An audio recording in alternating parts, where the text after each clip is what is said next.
disappointed. My name's Dr. Sean Brooks, PhD, Oxford. I have 48 publications, including 23 books. I've studied health, medicine, anatomy, and physiology for approximately 21 years. Dr. Robert Malone, who created the messenger RNA vaccine, has said no one should ever take these jabs ever, under any circumstance whatsoever. He created it, and he says don't ever do it. So let me explain what's going to happen to the people who have taken it. The people who have taken it are going to die in the next 6 months to 3 to 5 years for 3 reasons. Number one, you have dramatically decreased your own immune system by 35%. The first jab did it by at least 15. The second did it by 35 now.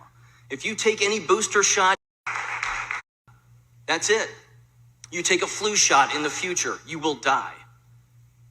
The second reason, antibody-dependent enhancement. Antibody-dependent enhancement is what is happening with these jabs with everybody who has taken them. Unless, of course, you've taken a placebo, but there's no way that you would know that. So given that fact, antibody-dependent enhancement tricks the entire body into believing that the cell that's eating the pathogen is eating it when it isn't. It ends up leading to what's called a cytokine storm, which causes organ failure. That will cause your death, and there's no stopping that. No amount of drugs will stop that. The third thing, blood clotting. Everyone who has taken the jabs is blood clotting. If you don't believe me, there's a way you can find out. Take what's called a D-dimer test. What that does is that detects blood clotting at the microscopic level. They're cutting full blood clots out of people right now. As I'm talking to you, millions have died. The jabs potentially in the future, along with wearing masks. And I heard parents say the same thing. So to the parents who are actually considering jabbing their own children, you're going to sterilize them permanently. People who have taken the jabs are sterilized. 80% of women who have been jabbed have lost their children in the first trimester. You can't have kids. You've also injected yourself with the equivalent of HIV. You can now no longer breastfeed, donate blood, donate organs, donate blood plasma, nor bone marrow. If you don't believe me, try to donate blood and blood plasma and find out what happens. You will be denied. Unless, of course, you live in California, in which case they're allowing people to donate toxic blood with spike proteins in it. The jabs create spike proteins. They're in the jabs themselves, and they create it by snapping your RNA in the jabs potential. Welcome, and you are listening to the Solomon Stardust Spiritual Podcast, and let's get right into it. So, the audio that you just heard, it's super controversial, it kind of came to me on a humble actually today. This episode kind of came spur of the moment, so this is going to actually be a bonus episode. I actually got my cousin D here with me and my bro She here with me, and I really want to get some different sides on how they feel and where their mind's at with all of this that's going on with this. These are all facts, guys. And I just was downtown talking to a lady downtown, and she seemed so sure about this shot and how accurate it is and all of that.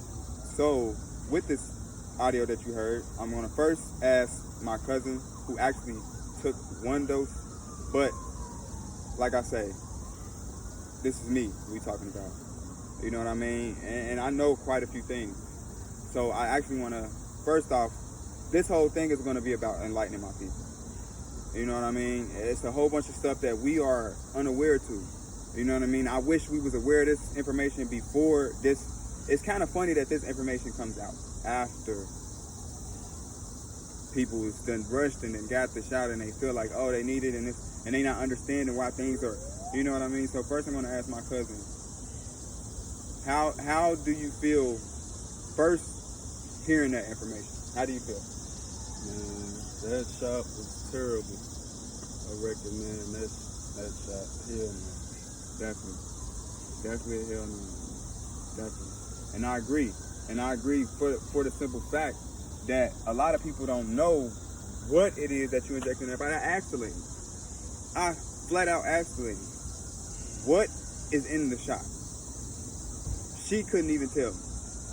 Who are you? She couldn't even tell me.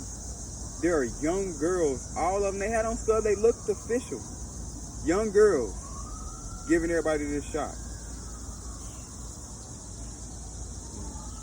Not even asking no questions. Not, you know what I mean? I'm the only person probably that came by and asked questions. And I handed out my business cards. I made sure I handed out my business cards. But at the end of the day, I know what I'm talking about. I'm coming with facts. I'm not never about to go anywhere and not know what I'm talking about. Now you blindly following people or blindly leading people to something you have no certainty about. See, I do my research. I'm actually plugged in with people in higher places because I took my time to do my homework, because I know the type of world that we live in. And I'm not going to take anything on face value. Why? Because when you take something on face value, what's underneath that? That's why my name is Scoobi Do.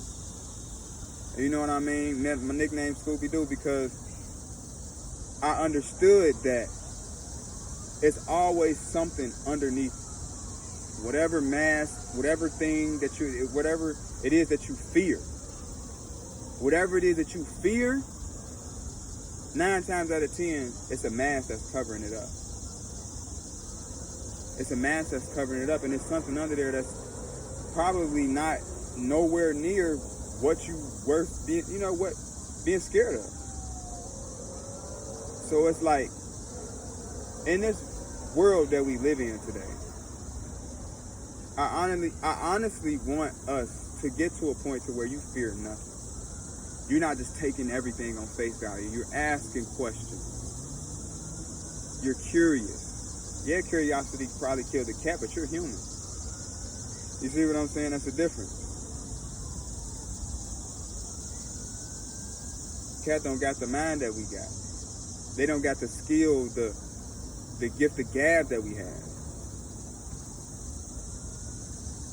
The mind power, the brain power. We're on a whole different level than we even giving ourselves credit for. My guys, man, look. All this melanin dripping off us, dripping gold. Like, really dripping gold. Really. You know what I mean? Every day, this is nothing. This is nothing. This is just a light day. And I'm not trying to, and the thing is, I hope people don't take this as me being cocky or take this as me being arrogant, because I'm always willing to learn, always willing to grow, always willing to just be a better person. And I know what it takes. It takes humility. It takes discipline. It takes focus. It takes honesty. It takes loyalty. It takes a lot of things. I could go on all day. But best believe I put in my homework before I decided this is what a man is, or what a man should look like. You know what I mean? It took a while. It took a lot of time. It took a lot of effort. It took a lot of soul searching. It took a lot of failing.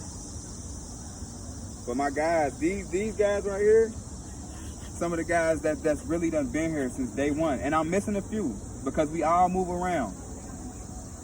I'm missing quite a few. I ain't even gonna lie. But best believe, Miami, March 22nd, it's gonna be a group of 50 guys, and we're gonna show out for Cincinnati. We're gonna show out just for just everybody. We're gonna show the fuck out. You know what I mean? We really gonna, and this is a manifestation. And I'm manifesting this with my brothers because I love these guys.